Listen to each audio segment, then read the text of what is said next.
Alright, let's continue. I think after the introduction of x-axis restriction, you kind of already know the drill.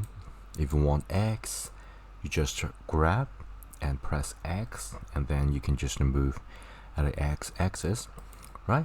If you want to grab, what about y-axis? Y, press. Yeah, pretty easy, huh?